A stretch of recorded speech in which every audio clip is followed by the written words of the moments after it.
I think the fact that schools are everywhere, that Hizmet has really committed itself to these schools, I think is terrific, you know, around the world.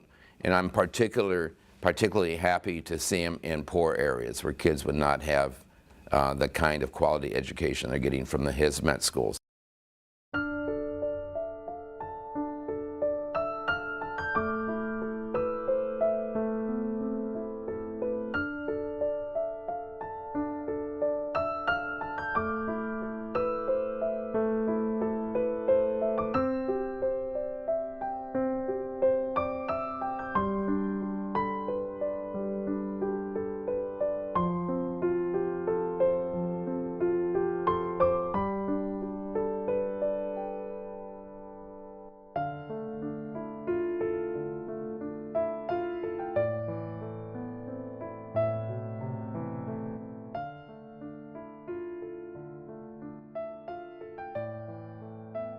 Jim Harrington, and I'm the director of the Texas Civil Rights Project, and I also teach at the University of Texas. Well, I think I first got introduced to Hizmet movement back in 2008, which is about 6 years ago, and I think that my views over a period of time obviously have changed and grown. And I've come to see the movement, the Hizmet movement, really as a community service organization, but service in a deeper sense, not just providing food or not, but also trying to build a community, working with people in the community, different faiths, different economic groups. So I see that that kind of movement that has some depth to it, and it's also motivated by folks in their faith. Well, you know, my views about Fethullah Gulen are pretty interesting, I think, in the way that they have developed, because when I first went on the interfaith trip to Turkey, I knew nothing about Turkey, nothing about Islam, and nothing about the movement. And so as I learned more and more, you know, you never quite get a good picture. It evolves. And then I ended up writing a book about the political trials that happened in 2000. And I think that as I was writing the book, I got a greater knowledge, of course, of Mr. Gulen and people in the movement. And then after the book was published, I actually went and met him. And I think what I see in terms of Fethullah Gulen is the ability to inspire people, is the ability to get people to think about their own spirituality outside of themselves, and also to be part of the community. And I think the other interesting thing that he has done, you know, he's coming out of the Sufi tradition. And what's good about that is that it has a very wide view of the world. And it's a movement that reaches out to people. And it's a movement that accepts science, you know, and is very open and tolerant and non-judgmental. The problem with many religious groups, of course, is that they're judgmental, right? You have to be in this group or you're out. But I think the inclusiveness is important, and I think it's particularly important to show that to Americans, or to different parts of the world, where Islam is relatively new. The more knowledge we have, theoretically at least, we ought to be more understanding and more tolerant. But, or I should say and, what I've come to learn is the other good part of dialogue is that it also is helpful to yourself, right? I think my becoming acquainted, having built up an acquaintance, I guess you would say, with folks who are in the Sufi tradition, I mean, that has helped my own spirituality, right? And helps me, you know, I look at Rumi, for example, or some of the Sufi mystics, and then go, well, let me see what's going on over here in the Christian tradition, so, or the Jewish tradition, you know, because I think ultimately, at the end of the day, we all get to the same place, right?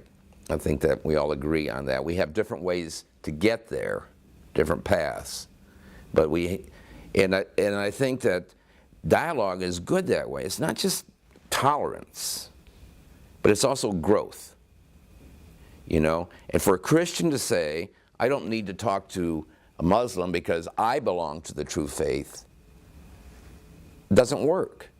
I mean, we have to, and the same thing vice versa. For a Muslim to say, I don't want to talk to a Christian because I have the true faith, you know, is to say that we can't grow from each other. And we can grow from each other. We do grow from each other. The question is, are we afraid? And many people are afraid of dialogue. Many people are afraid of dialogue. And I think people who are afraid of dialogue are people that aren't grounded enough in themselves. Now you see a lot of criticism, right, going on these days, particularly in Turkey, in the political turmoil that the Prime Minister is causing. And I think part of the criticism that's going on is because he recognizes the threat, in a sense, of Hizmet because of the integrity of the movement. That this is a movement of principle, this is a movement of spirituality, that this appeals to people, right? And when Hizmet criticizes something in the government, it's a very serious criticism on behalf of the Prime Minister. He feels threatened, right? And so I think people have to understand that dynamic, right? That if Hizmet was not doing a good job, it would not be criticized. The fact that it is being criticized means that it is actually doing good work. Hizmet has a challenge to the way business has been done in Turkey. People thought there was going to be a lot more change with the AK party. And it turns out it's not. In many respects, it's continuation of the way government had been going on. And part of the continuation, of course, is we don't like Hizmet telling us that we need to be doing a better job. It's an opposition. I think that anytime you have an organization like Hizmet that is driven by principles other than political principles, right? Principles of religion or spirituality, that sort of thing, that there's always going to be criticism. Because people don't like, if you're living in the status quo, people don't like to see others tell them, either by word or by example, that they should be doing better. And so as human beings, we tend to criticize anything that is different or makes us uncomfortable, right? Rather than looking at them, at the movement, for example, and saying, what is the message the movement's giving me? You know? And I mean, how can you possibly fault an education program, or how can you possibly fault hospitals? How can you possibly fault getting kids ready to go to college? So those are all good things, right? And maybe what is going on with people sometimes is that they don't want to become as involved, or they don't want to become as generous, and so there's criticism. I think the fact that schools are everywhere, that Hizmet has really committed itself to these schools, I think is terrific, you know, around the world. And I'm particularly happy to see them in poor areas where kids would not have the kind of quality education they're getting from the Hizmet schools. I think it's just tremendous work. I think Fethullah Gulen was totally right when he said, what we need are more schools, not more mosques, right? And I mean, the same thing, you know, you look around the United States, look around Texas, you see huge churches going up. And they're right next to communities where kids live that don't get good education. The way you become a very good person, a good member of society, and develop spirituality is through education. Really is through education, right? It's so important. I'm amazed at the dedication of the teachers. I mean, these folks that are teaching are dedicated. It's not a 9-to-5 job for them, or 8-to-5 job. I mean, they're dedicated. They stay with the kids at night, you know, work with them, work with their families. I mean, it's part of that spiritual component that I was mentioning earlier that helps people in their work, right? It's not like, well, I'm going out to make a living, I'm going to get, you know, whatever, I get paid, and then I'm going to go home. But I'm dedicated. This is part of my mission in life, is to help these kids get educated. So I think the schools are terrific, absolutely terrific. I think running any sort of charitable foundation anywhere is good. You know, we do it in the United States. We have Christian groups that go to Muslim countries, or go to non-Christian, non-Muslim, Hindu societies. You know, just part of our own religious belief or our own spirituality is sharing, right? And we share in the sense that we don't put strings on it. Here's some food, you need food. You don't have to become a Christian to eat, you know. My job as a Christian is to feed you.